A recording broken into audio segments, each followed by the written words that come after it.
1 2 3 role. नमस्कार, मी ज्ञानेश्वर मोरे. सध्या मराठी आणि हिंदीचा जो वाद महाराष्ट्रात सुरू आहे त्याला थोडी राजकारणाची सुद्धा पार्श्वभूमी आहे आणि खास करून देवेंद्र फडणवीस महाराष्ट्राचे जे मुख्यमंत्री आहेत त्यांनी हा जो विषय सध्या महाराष्ट्रासाठी चर्चेत आणून दिला आहे तर त्यामध्ये त्यांचा काही हेतू आहे का, वैयक्तिक राजकीय, तर यावरच आपण चर्चा करणार आहोत. तर आपण जर बघितलं तर हे जो काही उत्स्फूर्तपणे मराठी लोकांचा महाराष्ट्रामध्ये राहणाऱ्या लोकांचा ज्यांचं मराठीवर प्रेम आहे त्यांचा रिस्पॉन्स या विषयाला मिळाला तर ते 3-4 वर्षापासून म्हणा किंवा ज्या काही घटना घडत येत होत्या काही दिवसापासून तर ते त्याचं कारण होतं. तर देवेंद्र फडणवीस यांना हिंदीशी विशेष प्रेम आहे किंवा त्यांचा वैयक्तिक विचार काय आहे ही एक दुसरी गोष्ट आहे, परंतु यामध्ये काही त्यांचा वैयक्तिक किंवा राजकीय हेतू आहे का, असू शकतो कदाचित. तर तोच नेमका हेतू काय असू शकतो किंवा त्याचे कारण काय असू शकतं त्यावर आपण बोलणार आहोत. पहिलं म्हणजे महाराष्ट्रातलं जे भाजप आल्यापासून वातावरण जर आपण बघितलं तर खास करून देवेंद्र फडणवीस हे जेव्हापासून मुख्यमंत्री आहेत त्यानंतर जो एक महाराष्ट्राचा सांस्कृतिक प्रवास राहिलेला आहे किंवा आपण ज्याला म्हणतो ना की एक कल्चरल ट्रान्झिशन महाराष्ट्रामध्ये दिसून आलेलं आहे बऱ्याच प्रमाणात. त्यामध्ये मग नंतर आपण बघितलं तर महाराष्ट्रातली सणवारा असतील, महाराष्ट्रातले रीतिरिवाज असतील, महाराष्ट्रातल्या सभा, भाषणं, पत्रकार परिषदा असतील, तर यामध्ये सुद्धा बराच फरक दिसून आलेला आहे. 3 भाषेत पत्रकार परिषदा, रामनवमी असेल, कृष्ण जन्माष्टमी असेल, नवरात्र महोत्सव असेल, दांडिया असेल किंवा आपल्या उत्तर भारतामध्ये मोठ्या प्रमाणात जे सण साजरे होतात त्यांचं स्वरूप असेल, होळी असेल.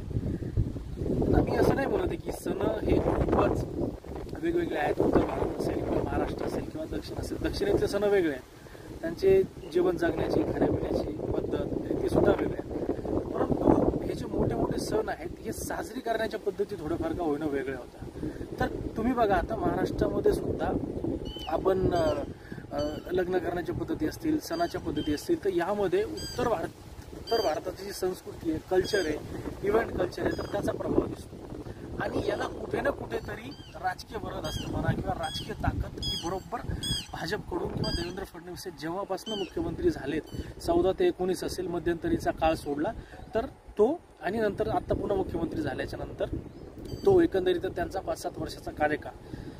तर यात झालं असं की हे कधी एक सांस्कृतिक गरज, राजकीय गरज बनली हे बाकीच्या पक्षांना सुद्धा कळलं नाही.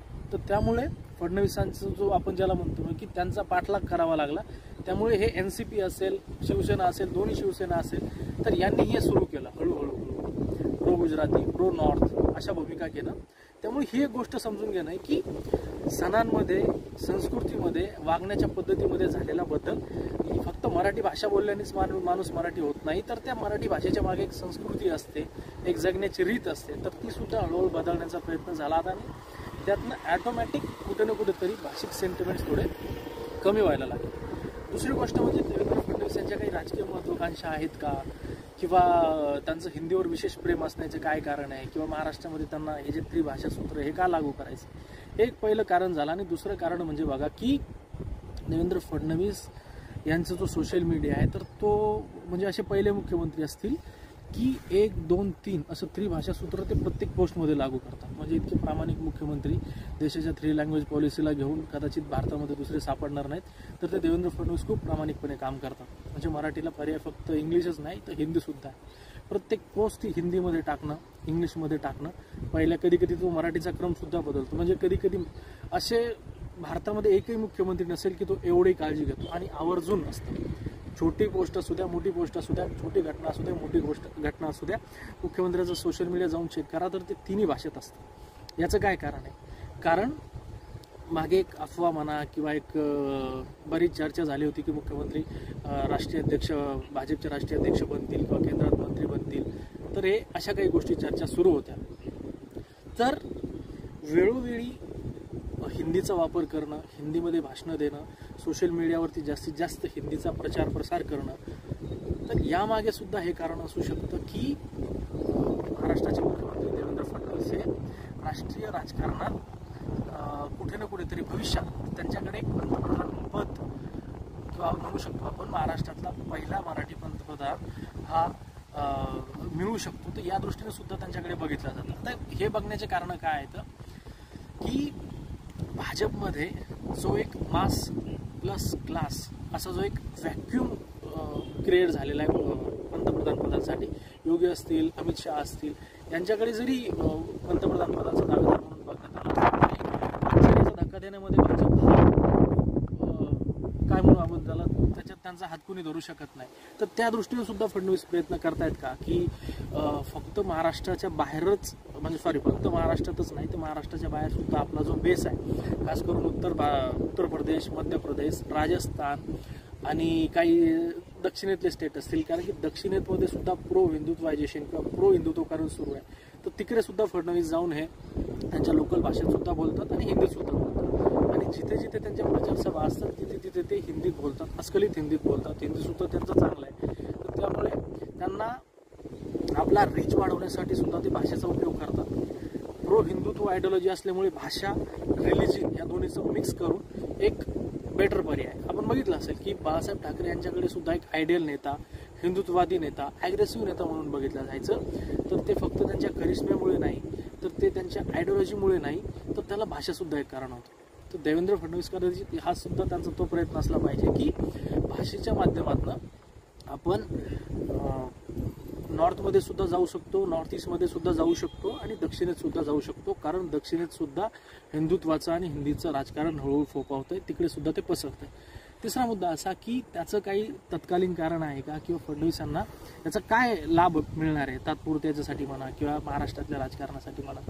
त्याचं कारण असं आहे की महाराष्ट्राची डेमोग्राफी, मुंबईची डेमोग्राफी बदलली. तर दुर्दैवाने, सुदैवाने, दुर्दैवाने जे काही असेल ते आपल्याला ॲक्सेप्ट करावं लागेल की महाराष्ट्रामध्ये 65 ते 70% खूपच जास्त असेल तर कदाचित टक्का वाढला असेल तर 70-75च्या घरातच मराठी बोलणाऱ्याची संख्या आहे. महाराष्ट्रातले काही मतदारसंघ असे आहेत, मुंबईतले काही मतदारसंघ असे आहेत जिथे उत्तर भारतीयांचा प्रभाव आहे, दक्षिण भारतीयांचा प्रभाव आहे, नॉर्थ इंडियन, साऊथ इंडियन या सगळ्यांचा प्रभाव आहे. आणि ती एक राजकीय अपरिहार्यता बनून जाते, ती एक गरजच बनून जाते तुमची.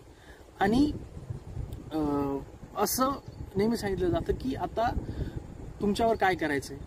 आता इथे मराठीची पॉलिसी आणली तर जो तुमच्यापासनं म्हणजे मराठी ज्याला हे पटत नाही, ॲग्रेसिव्ह होणं, मराठीच्या बाजूने अधिक कट्टर राहणं असा जो मतदार आहे महाराष्ट्रामध्ये, खास करून गुजराती असेल, उत्तर भारतीय असेल आणि त्याचे जे नातेवाईक आहेत ते उत्तर भारतात असतात, बिहारमध्ये असतात, तर ते फडणवीसांच्या मॅसेजचे वाहक असतात, मॅसेंजर असतात आणि महाराष्ट्रामध्ये त्यांचे वोटर्स असतात.